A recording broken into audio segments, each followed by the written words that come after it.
সাবেক সেতুমন্ত্রী ওবায়দুল কাদেরকে ঘুম পাড়িয়ে যেতেন চিত্রনায়িকা জাহারা মিতু। তার স্পর্শ ছাড়া ঘুমাতেন না সাবেক সড়ক পরিবহন ও সেতুমন্ত্রী ওবায়দুল কাদের। সম্প্রতি এমন খবরে সরব সোশ্যাল মিডিয়া। তবে এ কথা অস্বীকার করেছেন অভিনেত্রী জাহারা মিতু। বিষয়টি নজরে এসেছে এই নায়িকার এক ফেসবুক পোস্টে জাহারা মিতু বলেন, ডিজিটাল যুগে সবকিছুর রেকর্ড থাকে। মিতু বলেন, আমার বাসা থেকে বের হওয়ার সিসিটিভি ফুটেজ যেমন থাকবে, আমি কোথাও গেলে সেটারও রেকর্ড থাকবে, কল লিস্টেরও রেকর্ড থাকবে। এসব বুঝে শুনে নিউজ করতে হয়।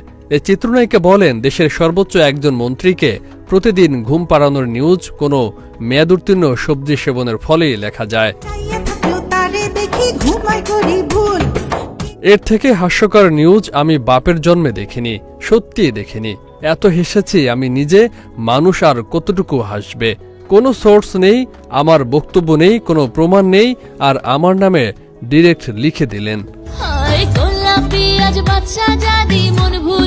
এটিকে ভিউ বাণিজ্য উল্লেখ করে তিনি বলেন, একজন রাজনৈতিক ব্যক্তির নামে ভিউ বাণিজ্যে এতটা নিচে নামলেন। একটাবার ভাবলেন না মেয়েটা আসলেই কোনোদিন ওই ভাইয়ের সাথে একা দেখা করছে কিনা? খবর নিয়ে দেখেন ভাইয়েরা, একটু একটু বের করেন প্লিজ। নিজেদের সাংবাদিক দাবি করেন, সত্যিই দাবি করেন, আজ থেকে আর কইরেন না। আমি চুপচাপ আমার মতো থাকি, থাকতে দেন। কবি তো নীরবই ছিল, মুখটা খুলাইলেন কেন? তবে ওবায়দুল কাদেরের সঙ্গে জাহারা মিতুর সখ্যতা ছিল, এটা সকলেই জানেন।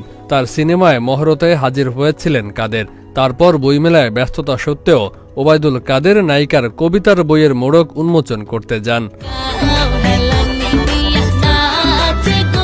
সব অভিযোগ অস্বীকার করে জাহারা মিতু বলেন, আপনাদের অত্যাচারে মনে হচ্ছে একটা প্রেম করে প্রেমিক সামনে আনতেই হবে, তাহলে যদি আপনাদের একটু মনের আনচান ভাব কমে আর কি, তখন আর আবল তাবল প্রেম কাহিনী বানানো লাগবে না। আমার মতো যারা সিঙ্গেল আজ তাদের বসন্তও নেই। একটি প্রতিযোগিতার মাধ্যমে বিনোদন অঙ্গনে পা রাখেন জাহারা মিতু। তাকে নিয়ে আলোচনাও কম হয়নি। সবশেষ মন্ত্রীর সখ্যতা নিয়ে আবারও আলোচনা এসেছেন এই অভিনেত্রী।